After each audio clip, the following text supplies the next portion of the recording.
సంక్రాంతి అంటే మన తెలుగు లోగిళ్లలో రంగురంగుల ముగ్గులు, ఆ ముగ్గుల మధ్యలో గొబ్బెమ్మ, చిన్నపిల్లలపై భోగిపళ్ళు పోసి బొమ్మల కొలువులు, భోగి మంటలు, పిండి వంటకాలు ఇలా ఎన్నెన్నో గుర్తుకు వస్తాయి.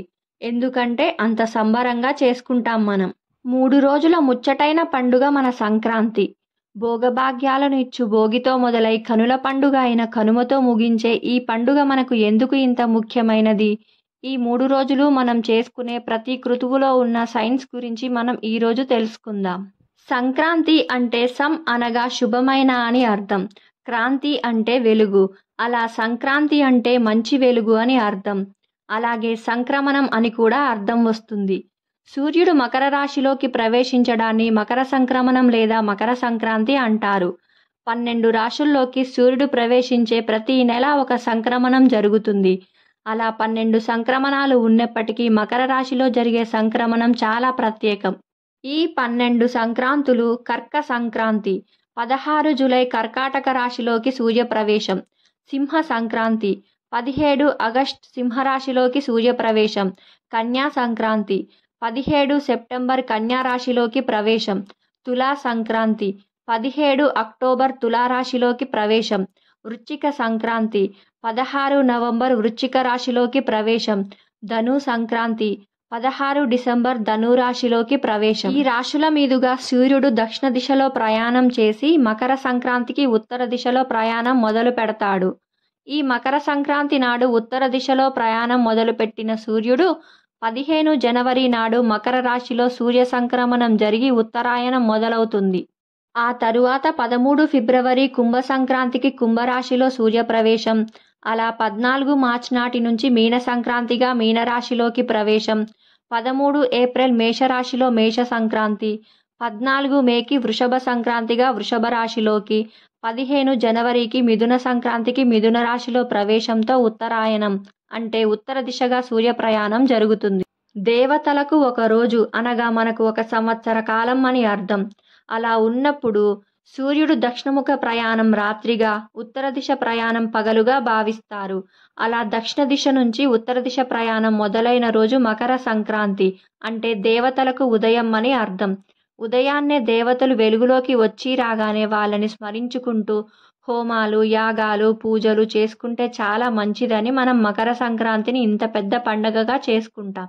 ఈ ఉత్తరాయణం అంత గొప్పది కాబట్టే మహాభారత యుద్ధంలో అంపశయ్యపై పడి ఉన్న భీష్మ పితామహుడు ఉత్తరాయణ కాలం వచ్చే వరకు అంపశయ్యపైనే ఉండి ఎదురు చూసి ఉత్తరాయణం మొదలైన తరువాత ఒక్కో రోజు ఒక్కో ప్రాణం చొప్పున 5 రోజులు తన పంచ ప్రాణాలు వదిలి వెళ్ళాడు.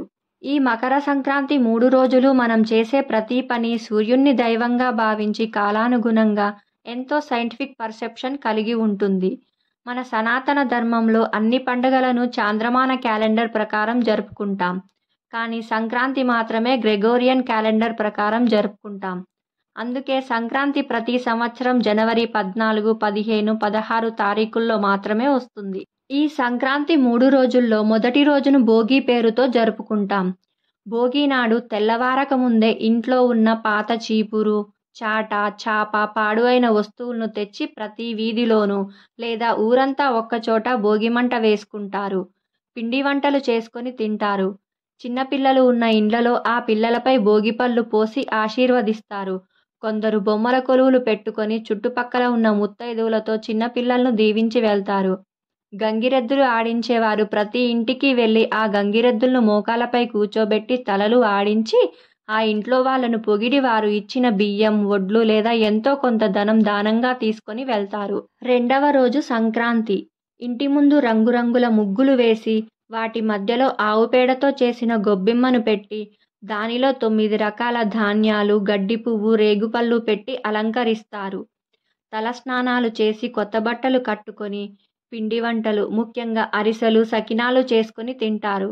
ఇంటి ముందు మామిడాకుల తోరణాలు, గడపలు పసుపుతో అలంకరించుకుంటారు. హరిదాసుల సంకీర్తనలు ఈరోజు చాలా ప్రత్యేకం. హరిలో రంగా హరి అంటూ హరిదాసులు మన వీధుల్లో తిరుగుతూ ఉంటే సాక్షాత్తు నారద మహర్షి మన ఇంటి ముందు ఉన్నట్లు ఉంటుంది. ఇక సంక్రాంతి నాడు ఏదో ఒక గుడికి వెళ్ళి గోదాదేవి కళ్యాణం ఖచ్చితంగా దర్శించుకోవాలి. 3వ రోజు కనుమ. కనుమ రోజు మినుము తినాలి అనేది సామెత. అందుకే చాలామంది మినుములతో చేసిన గారెలు, సున్నుండలు వంటివి చేసుకుంటారు. కొందరు మాంసాహారం కూడా తింటారు. ఈరోజు ముగ్గు ప్రత్యేకతగా రథం ముగ్గుని వేస్తారు. ఈరోజు పితృతర్పణలు చేసి నల్ల నువ్వులతో వారికి నైవేద్యం సమర్పిస్తారు. ఈ సంక్రాంతి నాటి ప్రతి పనిలోనూ ఒక ఆచారంతో పాటు ఒక సైన్స్ కూడా ఉంటుంది. ఈ సమయంలో దాదాపుగా పంట చేతికి వచ్చి ధాన్యాగారాలు అన్నీ నిండి రైతులు సంతోషంగా ఉండే సమయం ఇది. ఇదే సమయంలో పంట పొలాలు కూడా ఖాళీగా ఉంటాయి. ఆ పంట పొలాల్లో ఉన్న చీడపురుగులు గ్రామంలోకి వస్తాయని పేడతో కల్లాపి చల్లి ఇన్ఫెక్షన్స్ ఇంట్లోకి రాకుండా చేస్తాము. వచ్చిన పురుగులు బయటే ఉండిపోయేలా సున్నపు రాయితో ముగ్గు వేసి పసుపు కుంకుమలతో డిసిన్ఫెక్టెంట్ లాగా రంగులు వేస్తాము. వీటన్నింటినీ మధ్యలో ఉన్న గొబ్బెమ్మతో కలుపుతాము. ఆవు పేడకు మించిన శానిటైజర్ లేదు కదా! అలా వచ్చిన క్రిమికీటకాలను చంపేస్తాము. గొబ్బెమ్మ అంటే గోపిక ప్లస్ బొమ్మ అని అర్థం. శ్రీకృష్ణుణ్ణి తలచుకుంటూ గోపెమ్మలు నృత్యం చేస్తున్నారు అని అర్థం వచ్చేలా రంగురంగుల రంగవల్లులు మన ఇంటి ముందు ముగ్గులుగా కనిపిస్తాయి. చాలామంది రథం ముగ్గును వేసి దాని త్రాడుని భోగిమంటతో కలుపుతారు. అలాగే ఇంటి ముందు మామిడాకు తోరణాలు, గడపలకు పసుపు రాయడం ఇవన్నీ ఇన్ఫెక్షన్లను, వైరస్లను, బ్యాక్టీరియాలను పారద్రోలే పురాతన సైంటిఫిక్ మెథడ్స్. భోగి పండ్లను రేగుపండ్లు అని కూడా అంటారు. రేగుపండ్లు అంటే సూర్యభగవానుడికి ప్రతీకలుగా భావించి సూర్యుడి యొక్క చల్లని చూపు మన ముందు తరాలపై ఉండాలని చిన్నపిల్లలపై భోగిపళ్ళు పోసి దీవిస్తారు.